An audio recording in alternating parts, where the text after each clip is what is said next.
Hey guys, it's Omer from MMOs.com doing a quick weekly recap of all major MMO news and announcements for the week ending February 3rd, 2020. This is episode number 231 of the recap, and the first of news this week comes from Perfect World Entertainment regarding Torchlight Frontiers, which is now officially known as Torchlight 3. And besides just changing the name for clarity reasons, as it is the third game in the Torchlight franchise, it also marks a significant change in focus.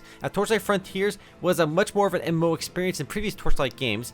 The plan was for Torchlight to be a free-to-play experience with a cash shop for cosmetics and convenience, but Torchlight 3 will now instead be a standard premium box purchase with a one-time upfront cost with no cash up, similar to previous Torchlight games. Devs also removed the game's horizontal progression and scaling systems, replacing it with a more traditional ARPG style system with acts, which are of course similar to games like Diablo or Path of Exile. Now Torchlight 3 will still support multiplayer with shared town hubs and instant private combat areas, but also have a single player option as well. Basically you can expect a traditional sequel to Torchlight 2 as Torchlight 3 rather than a more ambitious MMO, which is what they were going for earlier. Now, it definitely sounds a bit disappointing to me, but I suspect anyone who liked the previous Torchlight games will still end up liking Torchlight 3 as well. It's just not going to be free to play, and it'll be a more traditional Torchlight game. And the game is already running a closed alpha right now, with the full launch happening later this summer. Next up, Phantasy Star Online 2's Western version is finally happening here with a closed beta set to begin on February 7th on the Xbox. The game will be free to play and will also be available on the PC in the future, but for this round of closed beta testing, it's only on the Xbox. A few key nuggets of information came out recently as well, which are important. Firstly, the game will not have region blocking, which is excellent. At least that's not in the game's plan so far, so everyone should be able to play on a single English server outside of Japan. Secondly, the game will have both English and Japanese voice acting, which is nice as many people always prefer the Japanese dubs. Unfortunately, though, the closed beta runs for just one day on February 7th to February 8th, but interestingly, despite being in closed beta, players will be able to retain their progress, which leads me to believe that the open beta and full launch are probably not too far away.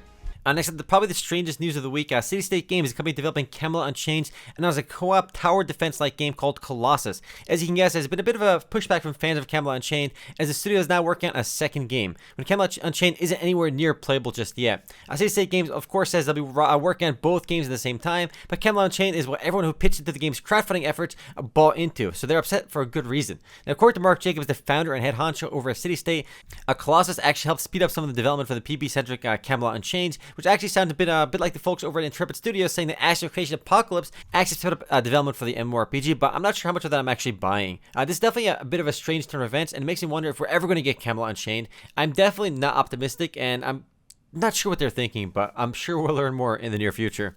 It's like our game isn't even done yet, so we're going to pivot and make a totally different game. It just doesn't make sense.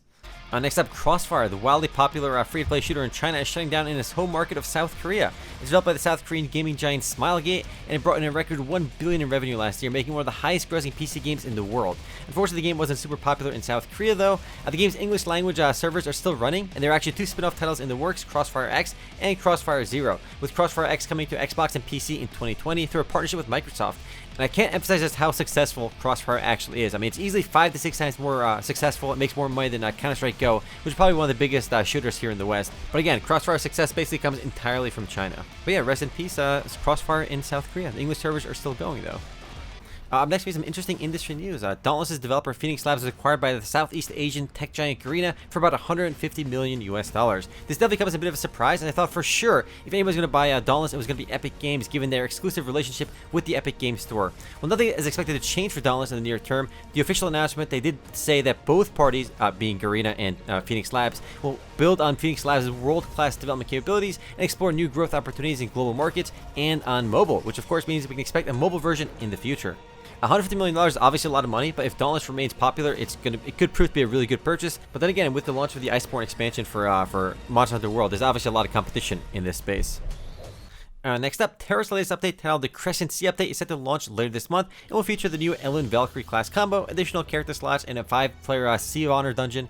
No word exactly when this update launches, but we do know it'll launch later this month. And of course, for the console version, it'll probably launch like in a year because they're so far behind on the console version. And of course, this update is for the PC version. Up next, DC Universe Online is getting its next big update titled Birds of Prey sometime in April. The new DC Comics movie Birds of Prey is hitting theaters worldwide later this week, so it's no surprise that a similar themed update is coming to the game to capitalize on some of that hype. The update should launch for PC, PS4, Xbox One, and Switch all in April. The update features a new large-scale episode with level-agnostic content and events, new heroes and villains, new locales including Oracle's Clock Tower base. I expect new rewards, gears, styles, feats, artifacts, and more. I expect we'll get a lot more specifics in the coming months. Next up, episode 12 for Tree of Saviors will arrive on February 11th, and is the next big update for the game. Episode 12, titled The Last Revelation, increased the game's level cap to 450, adds new content including enemies and maps, adds 4 new classes, the Crusader, Arbalaster, the Blossom Blader, and the Terramancer, as well as lots of combat changes and adjustments along with new legendary gear. They're also adding a new growth servers for each region, which are servers with faster leveling, as you probably guessed based on the name Growth Server. These growth servers will only be lasting until May 12th, and they'll be increasing base XP and loot drop chance by 300% each, as well as some other speed ups as well. So if you never played Tree of Savior, now's a good time to check it out with the new growth servers launching on February 11th. I'll probably check it out again, just because we got 300% XP gain, so it should be pretty easy to level. Up next, Dual Universe, a sandbox sci-fi MMO, is slowly making progress. The game introduced its Alpha 3 update this last week, which includes revamped visuals, improvements to the game's economy and industry systems, new ship piloting features, and a new organization system. I expect we're still a long way away from release with Dual Universe, but the gist of the game is that everything is player created in the game. Players will be able to code in their own content to the game, kind of like Second Life, but unlike Second Life, there'll be some actual gameplay mechanics in Dual Universe. At least that's what they're going for. I do want to say now, this is a crowdfunded game. They did raise investor money afterwards, but it's actually way more ambitious than like Camelot Unchained and a lot of the other crowdfunding games out there. So because of its ambition, I'm kind of skeptical about this one, but the concept sounds interesting. But again, super skeptical because it's super ambitious. Next up, Magic Legends, the upcoming Magic the Gathering inspired MMORPG from Cryptic, previewed its newest class, the Geomancer. Unfortunately, as many have suspected, Magic Legends doesn't appear to be a full-blown MMORPG, and is instead an isometric ARPG. And while it's good to see they're making progress and talking more about the game's classes and talking about the game publicly, this one probably isn't going to release for a while. The game's first beta is set to happen later this spring, and the full release is supposed to happen sometime in 2021, but we might get like an open beta way late this year, so it's still possible we can play this game publicly late this year. Next and last bit of news this week isn't exactly MMO related, but there's been a lot of controversy around this, so we should mention it. So Blizzard finally released Warcraft 3 Reforged, a game I personally pre-ordered and already played a ton of, and players are mad because Blizzard pulled a bait and switch on players. The campaign was supposed to be remade with better storytelling and camera angles, but they weren't. They would literally showed players a scene in Reforged at BlizzCon, but the same scene in the actual game is nothing like what they showed at BlizzCon, and it's just basically identical to the old Warcraft 3 scene with the game's new engine. But they didn't remake any of that content, but they showed players that they may remade it, which is totally kind of misleading. So I totally get players being mad.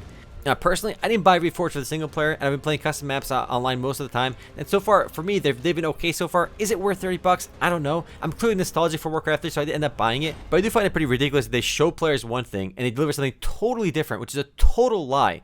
I mean, it just blows my mind that they would actually do that. But anyway, guys, that is it for MMO News this week. I'll see you guys next time. Later, guys.